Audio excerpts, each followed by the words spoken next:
After months of anti-government agitation and mounting pressure, Prime Minister of Sri Lanka, Mahinda Rajapaksa, on Monday resigned. But the situation remains extremely tense and volatile across the country. On Monday, at least 7 people were killed and more than 190 others injured in a wave of violence between Rajapaksa supporters and anti-government protesters.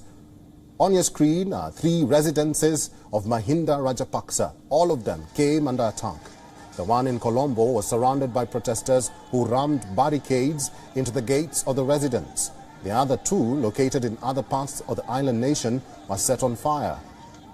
In another incident, a ruling party lawmaker shot dead an anti-government protester and then took his own life during the clashes. Opposition Member of Parliament Sajith Premadasa also came under attack, but he was attacked by a huge mob. The visuals of the attack are on your screen. His security staff later bundled him into a car, driving off from the scene. Mobs also attacked the controversial Rajapaksa Museum. This museum is located in the ruling family's ancestral village of Meda Mulana. It was constructed in 2014 when Mahinda was president. 2 wax statues of the Rajapaksa parents were flattened and the building was trashed. The house of another member of parliament was also set on fire. He was the one who led a mob to attack the Gale-faced protesters. Dozens of buses were also torched or damaged across the country.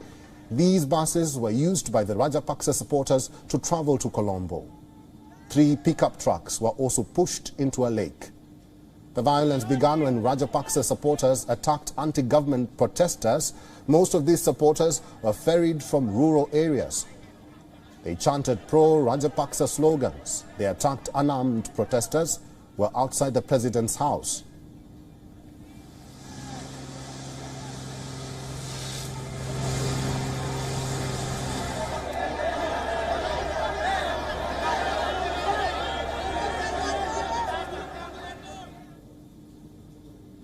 And joining us live from Colombo is our correspondent Dasunia Thauda, who has been tracking all the updates on Ground Zero. Dasunia Thauda, good to see you. The events that unfolded yesterday, including arson attacks on the homes of several politicians, is being termed as Bloody Monday. We understand the curfew has been extended. Tell us more about that, and have the protests rested or not? Well, good morning, Eric. Nice to hear from you too. Well, yes, yesterday was certainly a very violent day here in Sri Lanka, because as of right now, 7 individuals have died following these protests and 231 have been injured and are currently receiving treatment. A few of them are critical and also in the ICU. Well, as of right now, because curfew is in effect until 7 a.m. tomorrow, which is the 11th of May, protesters seem to have fizzled out, and many roads along Colombo and its suburbs are completely deserted.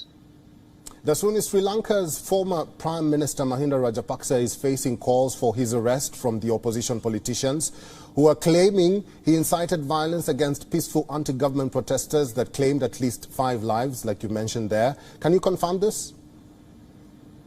Yes, there have been growing calls by the opposition and a faction of the public as well for the former Prime Minister to be arrested and be held accountable for what transpired yesterday. Now, keep in mind, Sri Lanka has been having protests for more than a month, and most of them have largely been very peaceful, with little to no violence that were reported over the past few weeks. However, what happened yesterday was we had 2 factions of protesters. One were the pro-government protesters and the other were the anti-government protesters who were already protesting at these prominent protest sites for weeks. So it was the clash between the pro and anti-government protesters that initially fueled this very unpleasant and violent attacks on either parties. Well, even after Mahinda resigning, there is still unease in the country, with many calling for the president to follow suit. The demands have taken a whole new dimension, haven't they?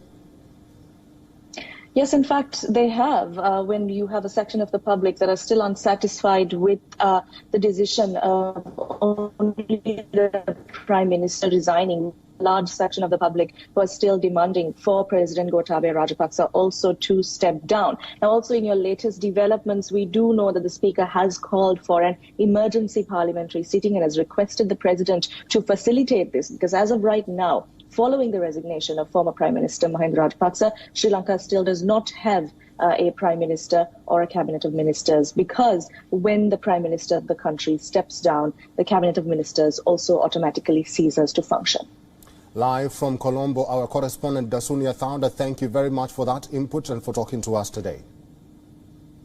WION is now available in your country. Download the app now and get all the news on the move.